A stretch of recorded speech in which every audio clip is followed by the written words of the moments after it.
Hi everyone, and thank you for joining us for this live Q&A following Project Carbon X2 and the 100K world record attempt. I'm Jerry Chua, speaking to you from Singapore, and I'm with HOKA elite athlete Jim Walmsley, who is joining us from Arizona, USA. Hi Jim.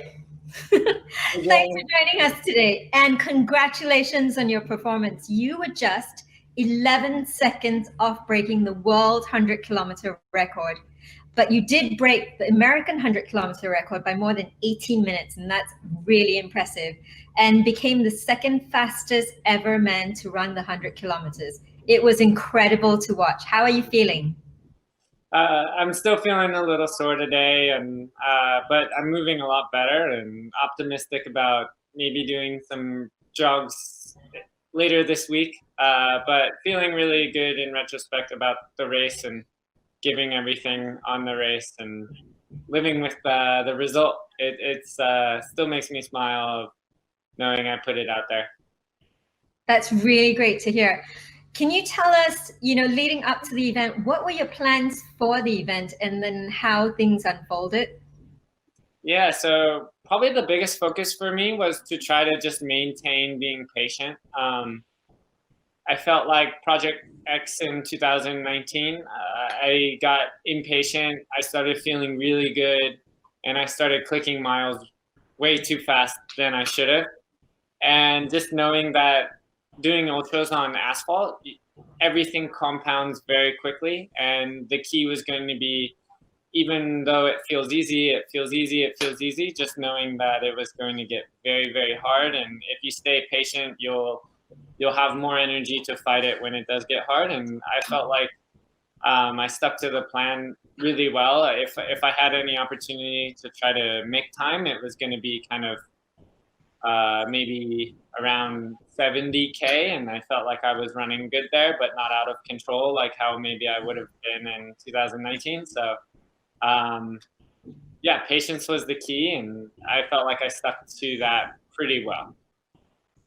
Great. That's quite a different mantra to your previous races and attempts, probably.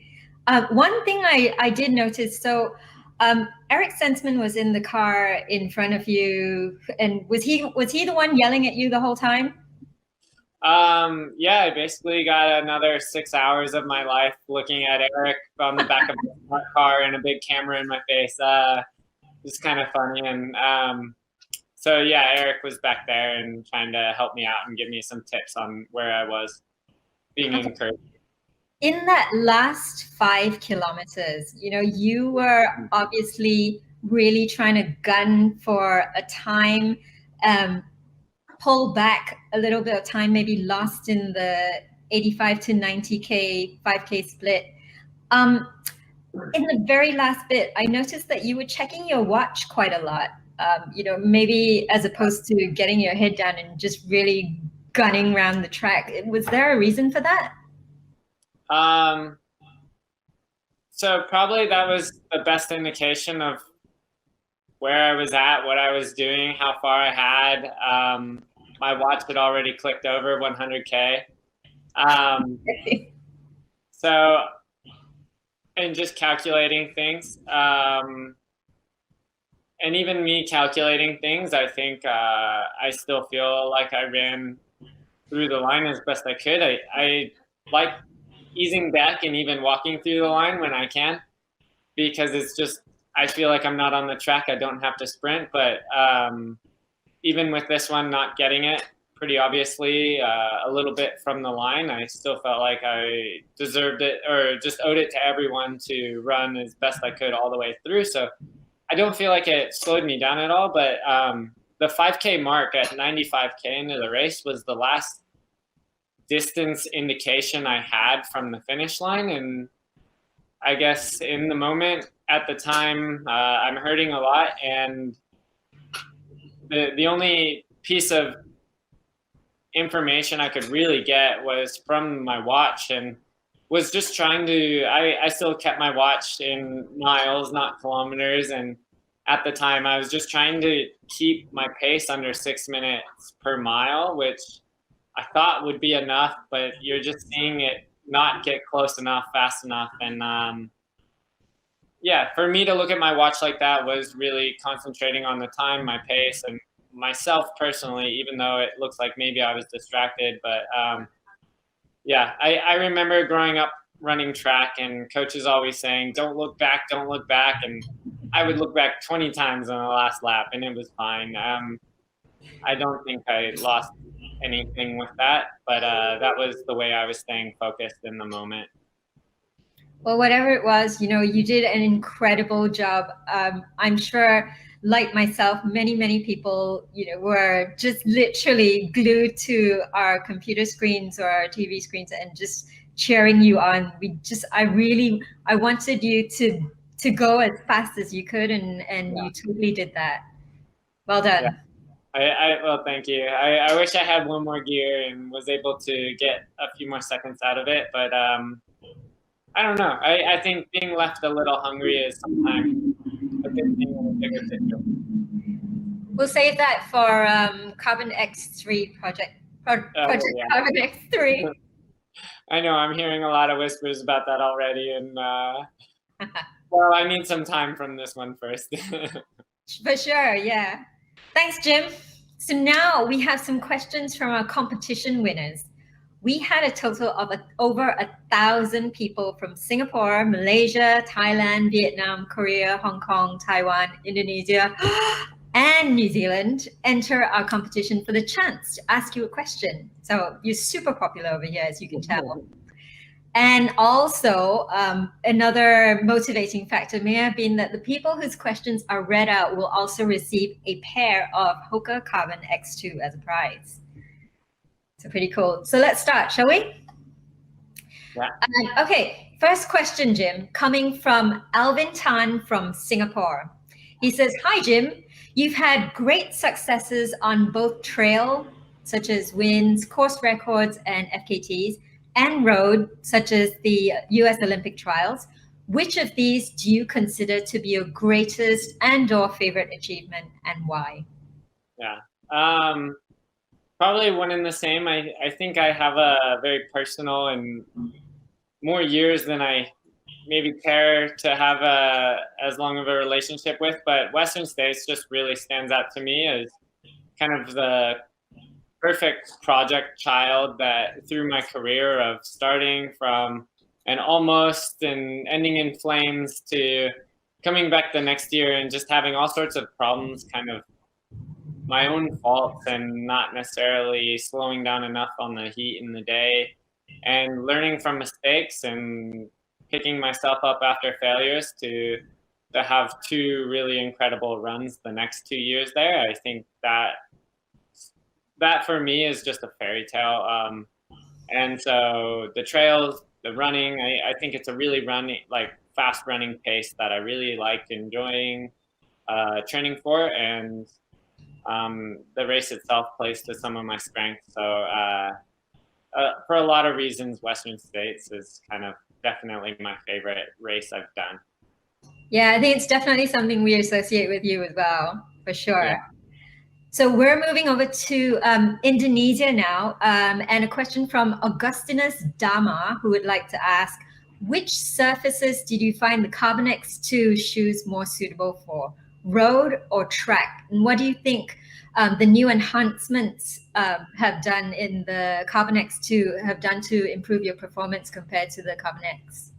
Yeah, I definitely like it on the road, very specifically for this 100K sort of purpose, and the fact that it's a bit of a robust up-tempo shoe. So for the faster track stuff, I've been sticking with the Rocket X a little more. I think it's a bit lighter shoe that just feels snappier. So really fast paces for me in a shoe rather than like a track spike. The Rocket X has been still the shoe that I've been dropping down a little more into. But then when you're getting in the tempo long stuff, the Carbon X2 still has a really smooth transition, and it's robust enough to kind of last and keep your legs going mile after mile. So the biggest difference between the 2 and the 1 would probably be there's a little bit less of a rocker forward. So I find my quads are preserved a little longer in this shoe comparatively. I feel a little fresher longer in these ones. And being a little less rocker, I would say, is a little smoother transition with the tempo sort of pace that I'm running for sometimes up to 100K. So yeah, I think it was made for the roads. Over the track is where I would choose it, and then kind of a smooth tempo transition sort of shoe that you can warm up in, you can do your workout in, and you can do your cool down in, which it's kind of nice to have one shoe for the whole day rather than bringing and switching shoes and trying to complicate your whole day with it. This is the shoe where I warm up to where I'm going to do like some loops around a neighborhood block, and then I cool down back home, and that's kind of my day, and I didn't have to bring any other shoes. Cool. So actually, how many pairs of X2s do you have? I mean, I've blown through a lot of them at this point, and I've put a lot of miles on them in preparation of this race. Currently, I think I have maybe 2 or 3, but I've gone through maybe another 6 just in the 3 months before this race. Good to know. I found the balance of even just, I probably had at least about 50K on the pair of shoes I raced in. I found they softened up and broke in just a little bit after about 50, 60K. And that was where I found I really liked the amount of cushion. So that's what I raced in on race day, was a little bit used, not brand new. I found brand new is a little more firm. So the first run, a little firm. Okay, great. So we're moving on with another question from South Korea, and this is from In Gab, who asked, do you have a secret to overcoming the feeling of fatigue during an ultramarathon? Yeah, I was giving this one a lot of thought. I think the best thing I do to combat that is maybe just knowing that it's inevitable and it's going to happen, and then you almost have a mentality to lean into it and to embrace it, as opposed to fearing it and thinking it's a bad thing. It happens to everyone. It's just kind of how you handle it and trying to mitigate letting it spiral to anything worse. I think a lot of times that's when you can fight through it, and those are the moments that you reflect back on in a race that make you really proud of what you put out there on the race day. Okay, do you take anything, so that's the mental side of things, do you take anything physically, like a supplement or a phosphate buffer to help with that at all? Yeah, so that's a good question about that. I'm a big believer in my recovery drink immediately, like in that 30-minute window right after a training run. I like my recovery drink to have a lot of sugar with the protein, so I'm looking for a drink with 3-to-1 ratio, that kind of classic ratio. I think some recovery drinks, though, are too heavy on protein and they're trying to keep the calories lower. I think you need the calories, you need the sugar, and the ratio is more important. So getting that in that 30-minute window is definitely something I do after every single run. Maybe if it was less than 20 minutes, I won't do it, but 30 minutes and more, every single run, I do a full serving of recovery drink.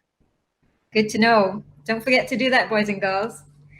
So next up, we have Cheng Ho Lim from Malaysia, who says, hey, Jim, what was your last day of preparation like before the 100-kilometer world attempt?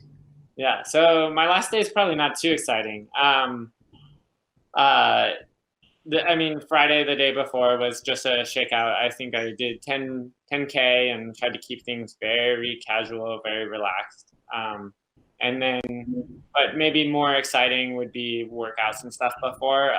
Wednesday, before a Saturday race, I kind of did a easier fartlek that had maybe 3-4K worth of work that just had some on and off efforts. And I guess the nerd in me scouted out some Strava segments in my neighborhood that I always run, but I never go press. And I finally got a couple in the neighborhood and got a couple other pro athletes there in Flagstaff. But one of them was a pacer, so I didn't upload it until after he was done pacing me. So I didn't piss him off before I needed him. So I haven't talked to him since then, or if he noticed. But Yeah, so it was a light fartlek with not too much. My last hard workout was maybe 2 full weeks before the race, which was about 24 miles. What's that going to be? 30, almost maybe 40K, about 40K, steady state at race pace, but I kept that up at altitude at 2,200 meters or so. So I was doing a lot of my race effort paces at altitude instead of going down in elevation. And it wasn't until before the race I think I was down in Phoenix on Thursday, but it only took 2.5 hours to drive from Flagstaff at elevation, so it was convenient. Good. It's nice to be close by as well, and it's nice to have, a race of any sort, to be honest, I reckon. Yeah, really lucky, and I think the logistics of HOKA, having several athletes in Flagstaff definitely played into the location of the race, and trying to make things safe. So that's great to hear. So speaking of races, we've got Jazz Yi from Taiwan who's asking, how do you deal with the pressure of a race, or do you even feel any pressure? But how do you overcome failure when you have a result that didn't go your way? Yeah, I think failure at times is inevitable. It's going to happen. I kind of say you need to forget about the failures and you need to forget about the great successes too. I don't think you can live on your lows or live on your highs, and you always need to find that just middle zone where you're going to be hungry as an athlete. You're going to keep working hard. You're going to be looking forward to the next goal and looking backwards, whether it was good or bad. You need reflection, but at the same time, don't try to forget things. So even for me personally, I have something else on the calendar going forward right now. And as my body's still telling me I ran very hard on Saturday, I think I'm trying to enjoy this one because I'm pretty proud of it. But at the same time, I also know come at the end of the week, I need to definitely flip the page and change my focus and start going forward from there. So highs and lows, I think you need to stay even. Good to hear. So that ties in with Edith Chan's question from Hong Kong. So she says, apart from Project Carbon X2, what are your goals and aims for 2021? Yeah, so my next race is I can count on pretty well because it's also going to be, it's only an 1.5-hour drive away from me. So I live up in Flagstaff, Arizona, and we're kind of one mountain, and the rest of the state is much lower elevation, and it's a desert. So winter is a really good time to do races. But we're getting hammered with snow up on our little mountain. So it's a bit of a race season right now, and that's how Project Carbon X could happen in January. And then the next one will be the Black Canyon 100K. It's about 2.5 weeks away though. 3 weeks. We'll call it 3 weeks. I need 3 weeks still. And the dumb idea on that is we've all had a really difficult 2020, and times are still going to be challenging going forward. And something for me is I'm planning on having more redundancy in my race schedule and trying to figure out multiple interchangeable A races I can do later in the race. So ideally, I would love to go do Comrades in South Africa in June, and I would love to do UTMB at the end of August. And definitely, those two races deserve 100% of focus each and everything. But with the world being crazy and me being dumb, I'm going to try to race into Western States in 3 weeks to have a backup plan for June for Comrades. And the race is, again, only an hour and a half drive away from Flagstaff to start. And I know the course very well, and I'm fit right now. I got to balance not doing too much between now and then, I think, but I haven't put myself in this rebound race situation very often, so it could be just a very bad idea. So ideally, I guess the short answer is comrades and UTMB. However, I'm going to find more redundant plans to try to back that up. Comrades UTMB was the double I wanted to do in 2020. And hopefully I can just do it this year.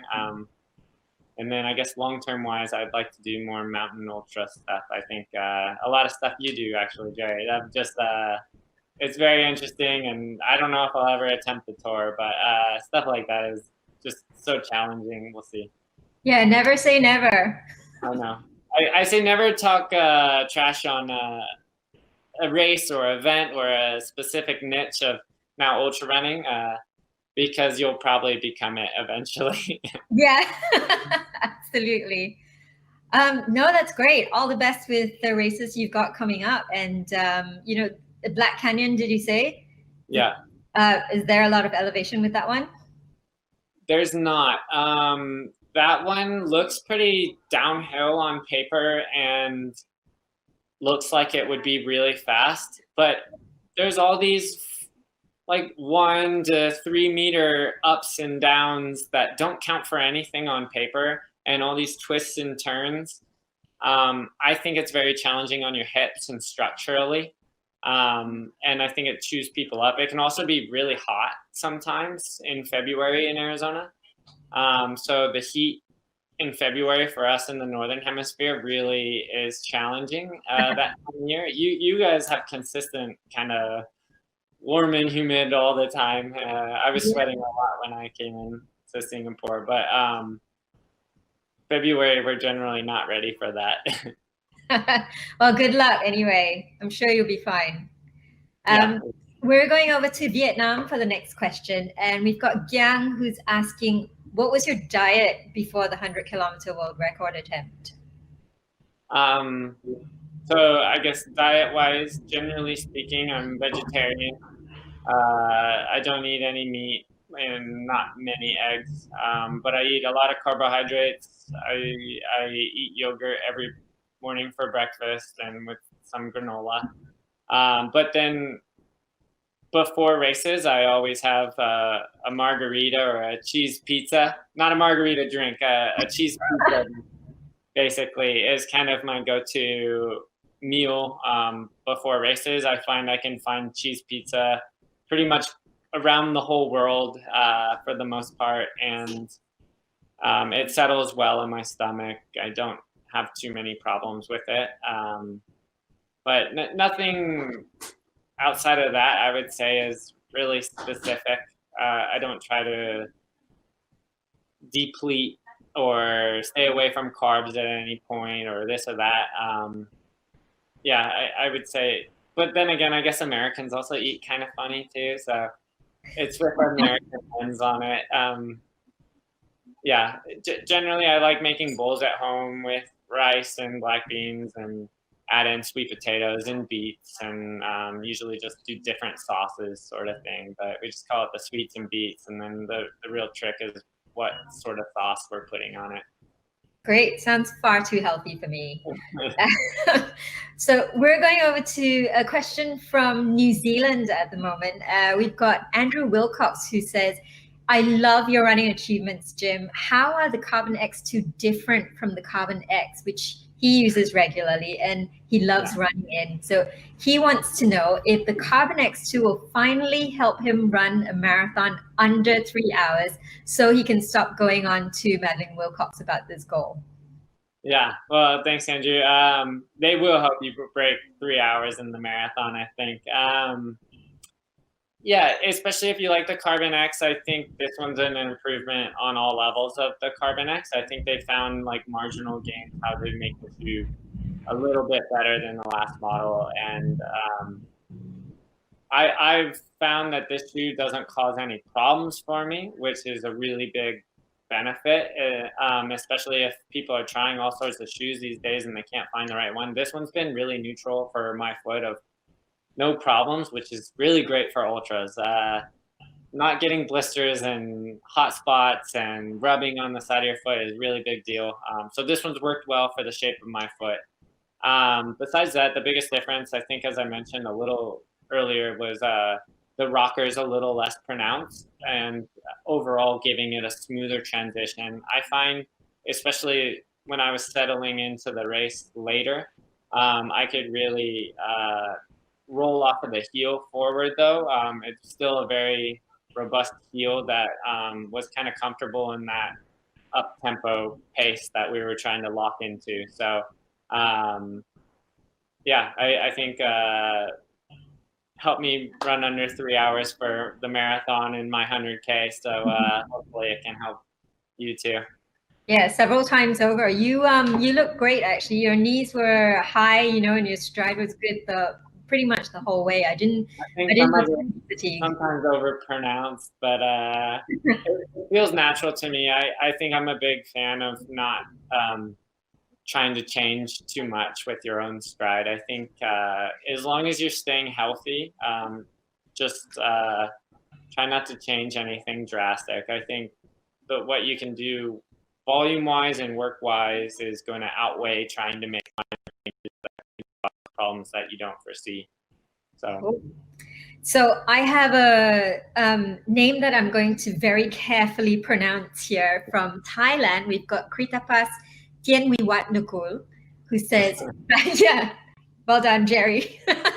Back in the early days of your ultra running, Jim, why and how did you start, and what keeps you motivated till now? Yeah, so I didn't really start learning about trail running until maybe 2014. But I had ran track and cross country, track and cross country in university from 2008 to 2012. So I had a good running background. I was still really fit.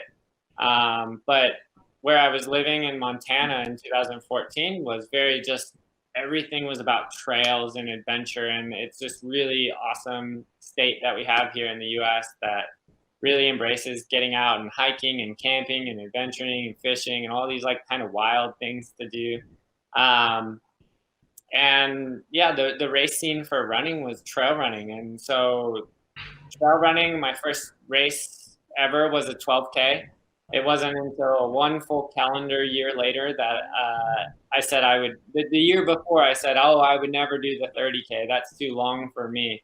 Well, one calendar year later, I did the 30K, and then that one went well. And so I started going, well, you know, maybe I should do a 50K. I might be kind of good at this. And so it was quickly a slippery slope. And now my furthest run so far is 105 miles, about 170K.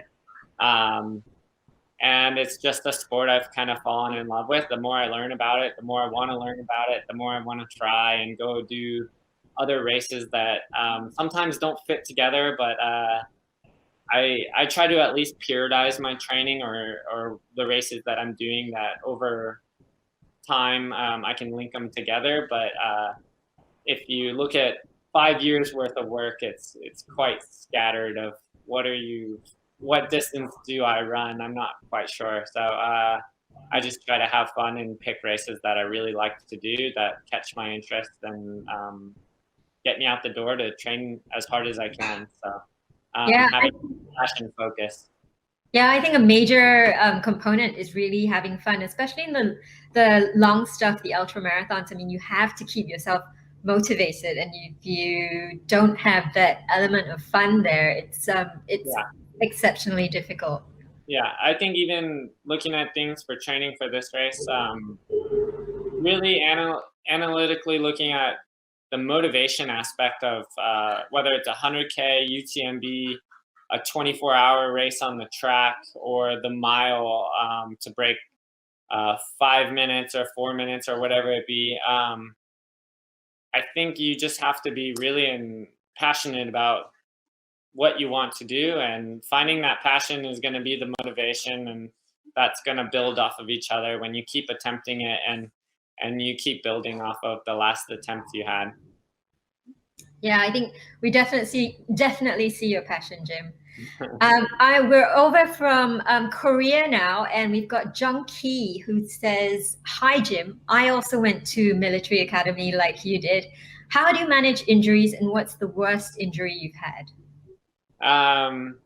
Yeah, so I probably actually had most of my injuries when I was at the military academy, running track. I found track spikes, flats, and speed work were a bit problematic for my running career specifically.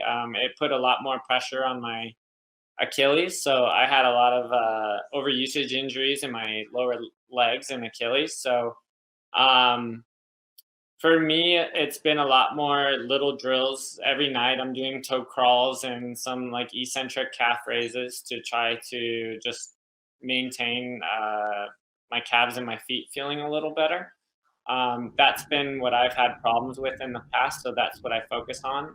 Different people, I think, have different imbalances, but you kind of got to find those little tricks of kind of redundant exercises that help. It's not always going to make things better or perfect, but hopefully they help. And then I guess going back to when I had lot more injuries in college at the military academy.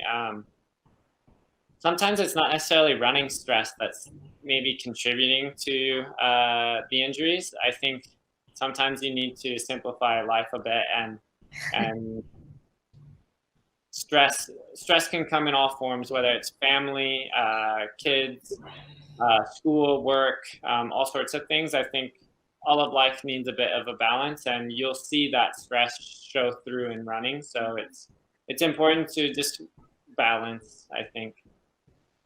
Yeah, you're absolutely right. And I definitely agree with that stress side of things. We're coming back to Singapore for another question. So we've got Jie Hui from Singapore who would like to ask, Jim, do you have any advice for runners of when to phase in carbon-plated shoes into their usual training routine, or when you should use non-carbon-plated shoes? Yeah, so that's pretty interesting. I think that's definitely a developing question, especially as more companies come out with carbon plated shoes. For me specifically, I've only tried Hoka's carbon plated shoes. So, but that said, I haven't had to worry as much about when to do it. I'm probably using the carbon plated shoes more for specific workouts. So I'll use like the Rocket X for my mile repeats, my 1K repeats, really faster stuff for me. I've been using the Carbon X2s a lot for the long sustained long runs on asphalt. So 30K, 40K training runs that are not quite threshold, but kind of an all day pace that is uncomfortable. That's kind of that where I find it. But most of my easy runs, I'm not running in a carbon shoe. I'm running in a more traditional EVA squishy Hoka shoe that I think the cushion during your training runs and your maintenance miles kind of also contributes to keeping you healthy. So just picking a shoe that's comfortable for that, I think, is important to balance it. And if you're noticing problems with a carbon shoe specifically, just pay attention to it. And if you have to back off wearing that shoe as much, then just trickle it in gradually. Good advice. We've got another nutrition question from Malaysia, actually. We've got Dave Kingsman who says, hi, Jim, can you share with us your meal plan before the different types of races you do? Yeah, so it's definitely an evolving learning process.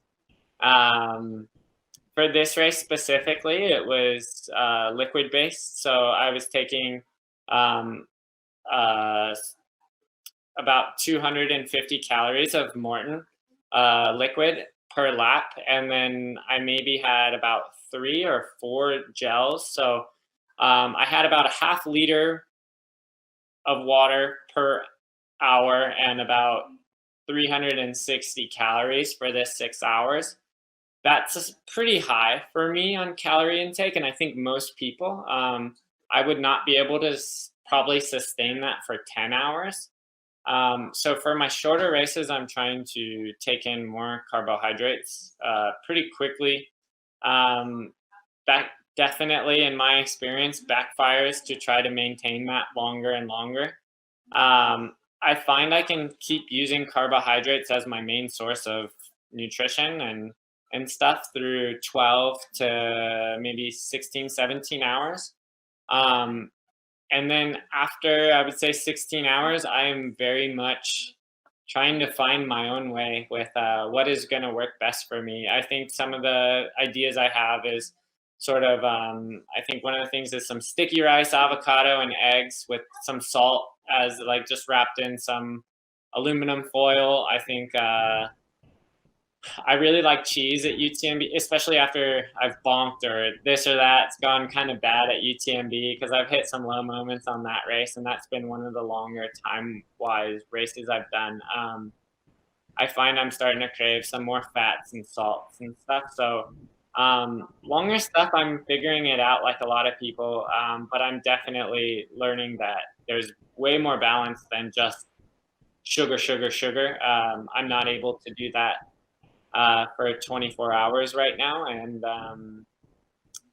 yeah, maybe Jerry, you could contribute to what you do for some of your longer efforts. I was going to say you might try the Dean Karnazes method of a rolled up cheese pizza on the run. I love pizza, so that could work. If you ever read his book, Ultramarathon Man, that's how it starts. Chap rides up next to him delivering a pizza on the highway as he's running. Yeah, I could see that being really great, especially just in a low moment by yourself, and having warm food would be just awesome.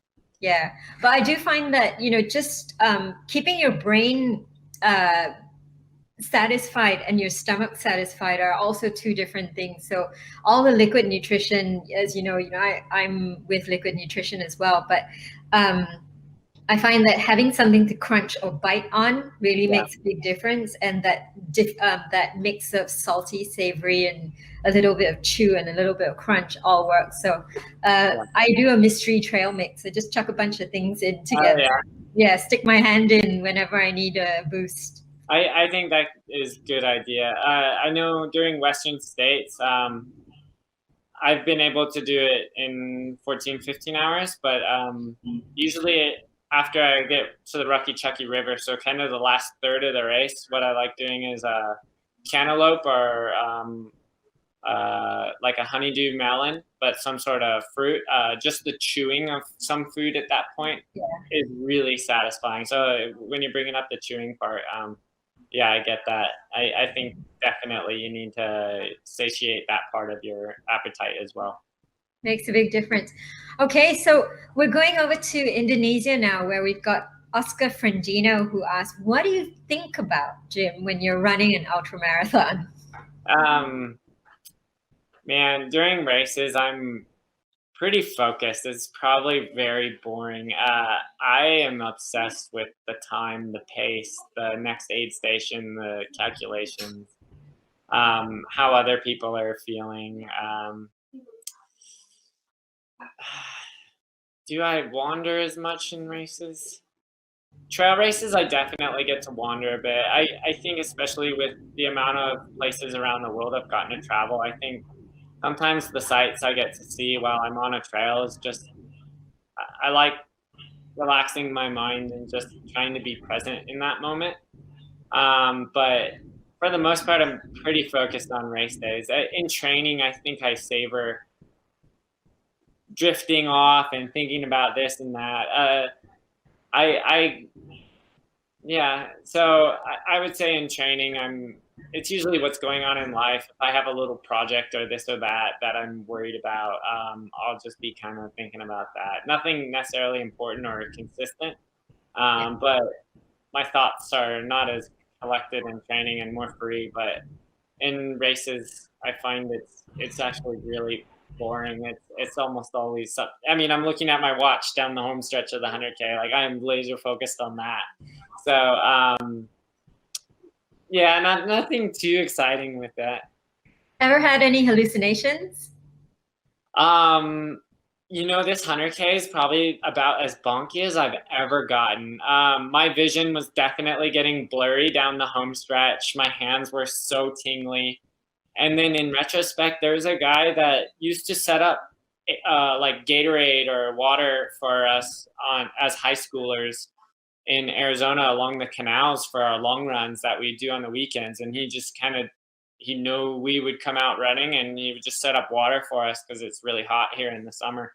And I'm pretty sure I saw him. I'm pretty sure it wasn't a hallucination, but I didn't see him after the race. I haven't seen him in 12 years or something, like a long time. And it's just like, oh, hey. And I thought I waved to him, but I think I saw him on one lap. It was like lap 7 or 8. So it's an unverified hallucination. I don't know. Nice. Okay, so we're going back to another question from Taiwan now. We've got Huang Chin Lai from Taiwan who asks, how many days do you train a year? And what do you like to do during non-training days? Okay, so I guess that's kind of interesting because I log pretty much everything on Strava, and they do the end of the year wrap up. And being January, I actually kind of accurately know the answer to this. I think it was about 145 or sorry, not 100, 345 or 350 days out of last year. I worked out, but some of those could have been a walk for a K or 2, or a bike ride instead of running.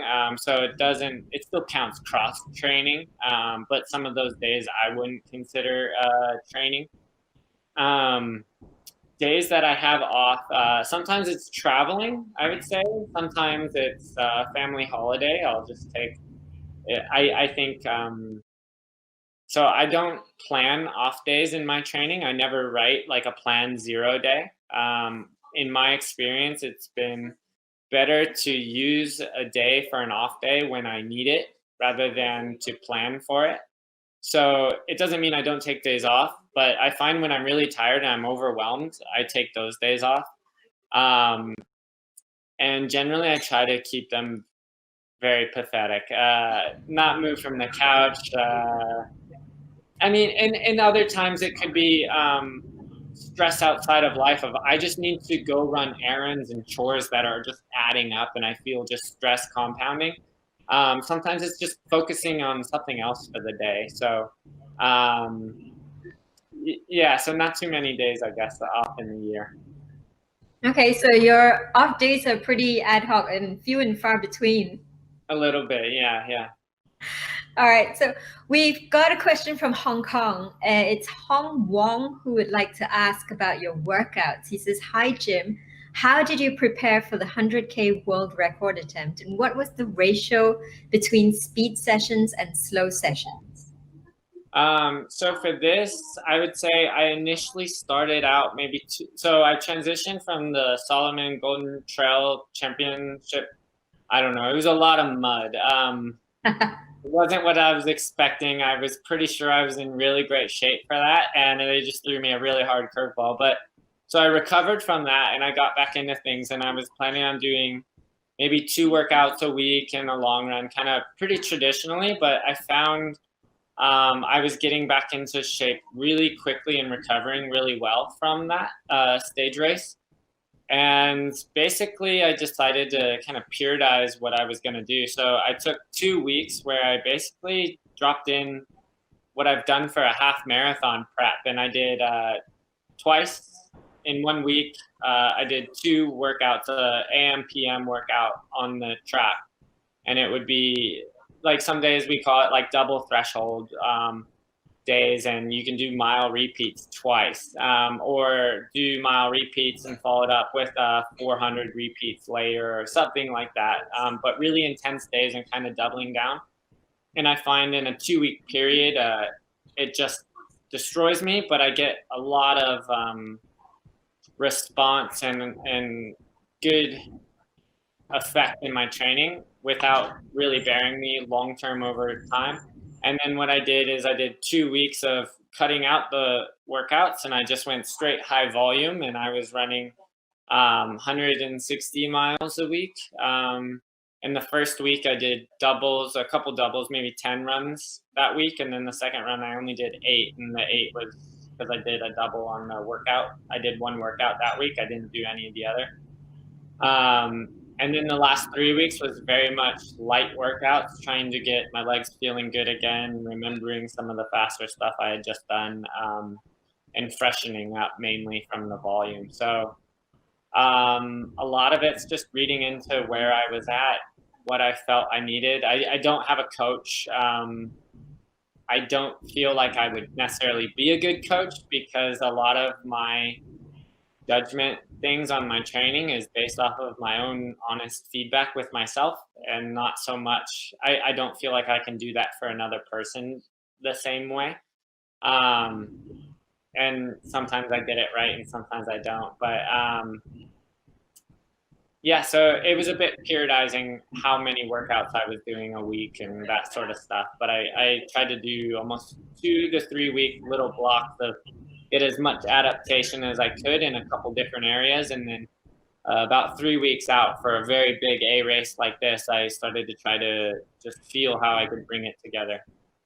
Okay, sounds like you did the right thing anyway. I mean, you know, being your own coach is tough, but you've got plenty of experience at the moment. Yeah. So, well, I say a lot of coaches wouldn't prescribe what I want to try to do sometimes. It's a lot of times advised against, but yeah, I think as long as you're taking enough recovery after your hard days, you can make a lot of different strategies work. But I know for 100K on the road, recovery and being fresh enough for this race is really, really important. If I showed up too tired, I was already going to have a bad day if that was going to be the case. So one of my big priorities was almost avoiding these really big, amazing single workouts and home runs, and trying to be more consistent with my workouts rather than big workouts, and bringing it together and not overdoing it for this one. I felt like my marathon in February 2020, I might have overdone it a little bit, and I was a bit tired than I would have liked. But this one, I felt like if I did anything, I underdid it was the goal. Great. You're definitely learning from past experiences, aren't you? And just bringing that forward. It can only get better. Hopefully. That's what we try to do, at least. Yeah. Well, we've got a couple more questions left, actually 3 more questions left. So we've got Cody from Vietnam who says, "Hi, Jim, we hope you can come to Vietnam soon. How do you find the Carbon X2 and HOKA shoes in general help with your performance during races and training?" Yeah. I mean, part of it's I've been with HOKA kind of through my whole career, but I feel like it's been a really symbiotic relationship in the fact that I love the amount of cushion in HOKA shoes. I think I do remember getting used to more cushion underneath my forefoot while running a bit very initially, but they're still really light, so you don't notice them so much. They have a good transition to them. But the main thing that I've just reinforced is cushion, and especially with high volume stuff like I'm doing, I think allows me to just keep doing things the way I want to, that I'm not sure I'd be able to do in other shoes or brands. In addition, Hoka's been really awesome about letting me kind of pursue my passions, whether it's UTMB or the road, and them trying to help make shoes specifically like the Carbon X2 to accomplish a world record attempt in the 100K. And so I'll try to find them 13 more seconds to come back and do it again in the future, I guess. But I'll be training. I do a lot of miles on the roads in the Bondis. I just pick up the biggest cushion one. We have some, I mean, my favorite shoe on the trails tends to be the Seago Evo. It's so light. It has good grip for what it is. It slides on knee-deep mud, but in Azores. But outside of that, the grip is really phenomenal for most situations. And so, yeah, usually I would say just kind of through and through the cushion that HOKA has is what helps me do what I do. Yeah, I totally agree with you there, especially here in Singapore where we've got such hard surfaces to run on. That cushion comes in really handy. Yeah. Okay, back to New Zealand. And we've got Sherry Smith who says, "I loved watching you fly at Tarawera Ultra and the fact that you gave it absolutely everything." That's par for the course for you, Jim, I think. So what's your secret to keeping positive during tough times when training? Yeah, so training. I mean, I think part of it's periodizing around a race schedule. So trying to make a race schedule and knowing that your hard times of training is not going to last so long. So for me, when I'm entering a lot of volume, I get very tired and kind of grumpy. And I hope to not get as grumpy once I start tapering and around the race and stuff. But a lot of it's just stress related. So, and then outside of that, I think if a workout doesn't go well, don't let it bleed into the next run or the next workout. I think it's an individual thing. It's not a big deal. You need to look at it as not a big deal and an overarching thing. So try not to let it get out of control. And one thing I do specifically with workouts is I actually say I kind of put workouts, I take the bar and I put it really, really low. And I try to make workouts accomplishable in the fact that I'm trying to get a positive mental push from workouts to say, I'm doing good, I'm going in the right direction. So there aren't many workouts I'm really challenging myself to the degree that I'm gonna fail. I think it's more important to accomplish the workout and have a good feeling. And even if it's an artificial too easy of a workout for you, I think the positive mentality of accomplishing the workout, how you laid it out beforehand, is really important. So figuring out how to get a workout that is within your comfortable range, I think, is important. And yeah, go cherry pick a workout. I'll do that. Actually, Jim says it's good to have easy workouts. That's what I'm holding on to. That's what I'm taking away from this. I think consistency is more important than the big home run workout. Yeah. Okay. Last question. So we've got this from Thailand, and Zaddy in Thailand says, "Hi, Jim. How do you balance such long runs and training time with family time and personal life?" Yeah. So I kind of cheat. I don't have, I guess, as complicated life as most people.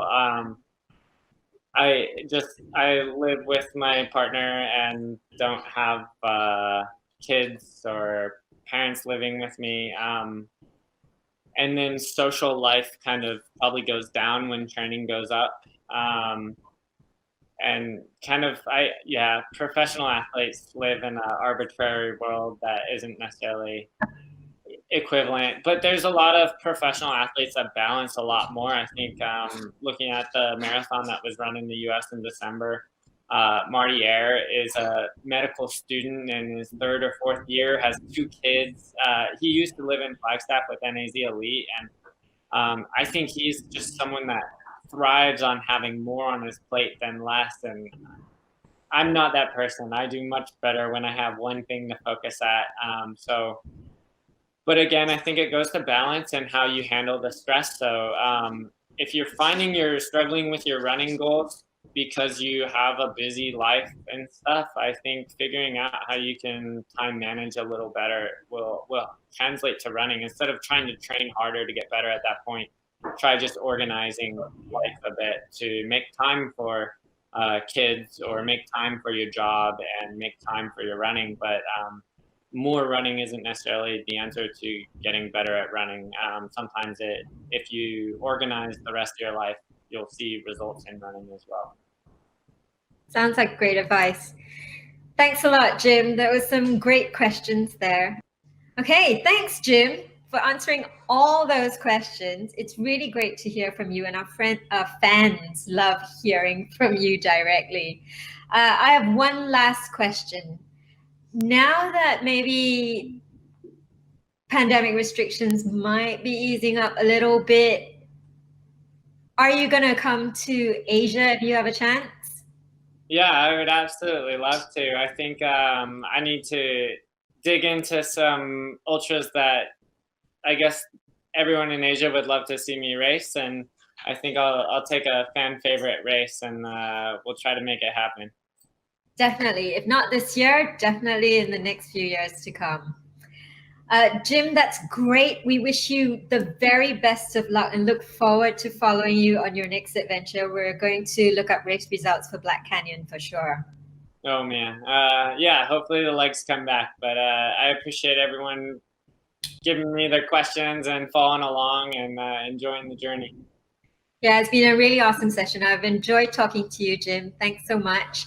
And now for all of you listening in, if your questions were read out and answered by Jim today, congratulations, you are a prize winner. We will be contacting you to give you your pair of Carbon X2. So keep an eye on your inbox and be sure to check your spam folder. And Jim, once again, a big thank you for joining us. It's always great to have a chat with you. Yeah, so great catching up, Jay. All right, Jim, take care. And thank you everyone for joining us. It's time to fly.